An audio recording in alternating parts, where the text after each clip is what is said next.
Hi, everybody. This is Jimmy DeYoung of Prophecy Today.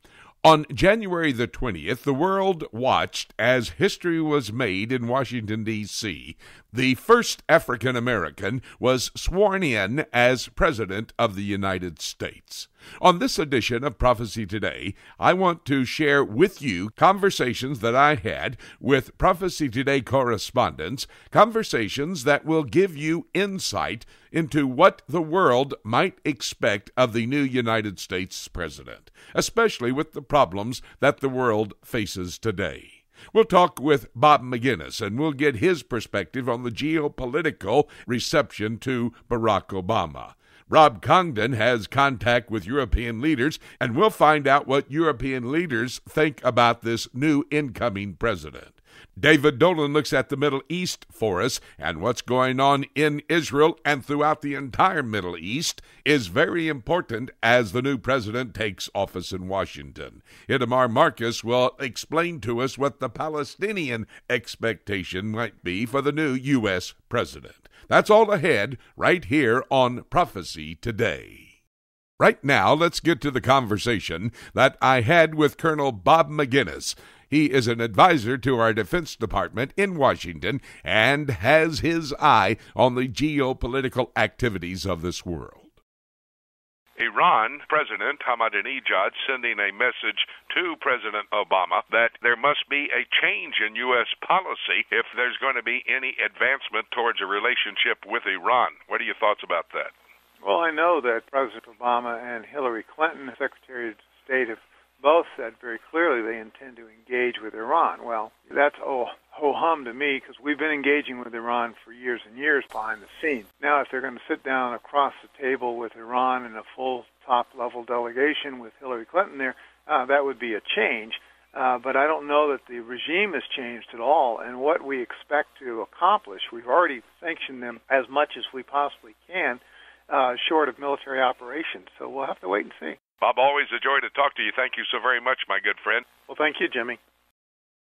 Dr. Rob Kundan watches the European Union and all of Europe as they continue to move towards what may well be the fulfillment of Bible prophecy. He has an analysis of what the European Union may expect out of our new president. Focus, if you will, with me on what the European leadership is thinking and how are they going to be able to continue a relationship with this incoming Obama administration. Well, I think at the moment the general feeling is very positive. They see that it'll be very workable. They think they found somebody who thinks more like they do, and therefore they seem to see very positive things. Time will reveal whether that's true or not. But again, the European Union is very focused on several crises, and so the inauguration, the Obama presidency, they're anxious for it, but they're kind of half looking at it and half looking at the other events around them. Thank you so very much, Rob. Well, thank you. David Dolan has been a long-time journalist serving in Jerusalem, Israel, and has insight as to how the Israeli government, the one in office now, and the next Israeli government might be able to work with President Barack Obama. What are your thoughts when you look ahead for the new Barack Obama administration as it relates to relationships, of course, with Israel? Certainly his election was not probably the first choice of a majority of Israelis.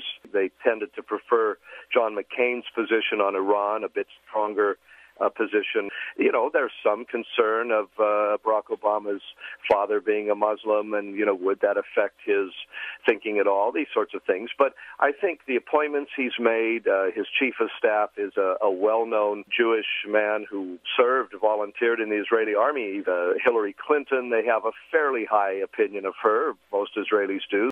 So they're optimistic that things will go well, that his administration will stand with Israel. But again, not maybe as certain of that as they would have been with John McCain or with the outgoing President George W. Bush. What I'm hearing, they're most concerned about the economy, and, the Israeli public is watching that as closely as anything else, potentially weakening us to the point where we simply don't have the money to go out and be the policeman of the world, and then that leaves Israel much more exposed to our enemies in the Middle East if we're not as economically able to be strong there. So that's their main concern, and the thing they'll be watching to see what exactly he can do about that, as I think every American will be as well. David, thank you so much. God bless. Itamar Marcus directs the Palestinian Media Watch.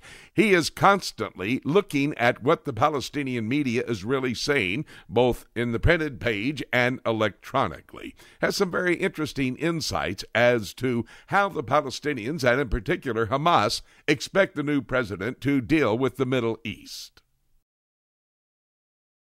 What is the media saying there among the Palestinian people as it relates to the new president of the United States, Barack Obama?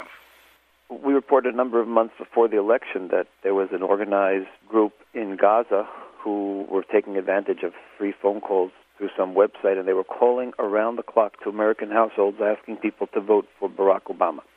There is a sense amongst the Palestinians that he will put all the pressure on Israel, that he is going to try to get Israel to weaken Israel, to get Israel to withdraw probably back to the Six-Day War situation before the Six-Day War in 1967, those borders that are impossible for Israel to live with.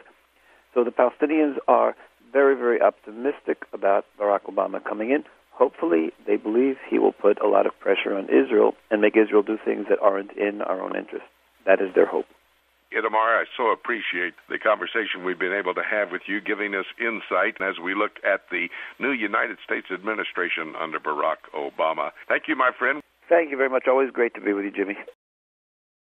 I'm sure as you have eavesdropped on these conversations that I've had with these different men and their perspective on the new administration in Washington, D.C., led by President Barack Obama, you have come to a better understanding of the times in which we're living. It was indeed an historic event that took place in Washington, but it was as well significantly prophetically according to Bible prophecy. Several things to think about as millions and maybe even billions witnessed what took place in Washington. The world leaders are eagerly looking forward to see how they're going to work with the new president in order to be able to deal with world problems. By the way, I must remind you that God is still in control and that there is no power that be except that ordained by God. That's Romans chapter 13 and verse 1. Remember, God instituted human government, Genesis chapter 9 and verse 6, and has used human government down through the centuries to set this world in place for his plan to be played out. Revelation 17:17 reveals that God will put in the hearts of world leaders that which will help them to make decisions to accomplish his will. That passage does indeed set the stage for Babylon, Revelation 18, to become the center of economic and political power. And it does necessitate a global economic crisis to prepare the world for this control to be headquartered in what we know today as modern-day Iraq. President Barack Obama will indeed be used by God to set the stage for Bible prophecy to be fulfilled. And that is my prophetic perspective on the historic event that took place January the 20th in Washington, D.C. By the way, the next event in God's calendar of activities is the rapture of the church, and that can happen at any moment. And having said that, there's nothing left for me to say, except let's keep looking up until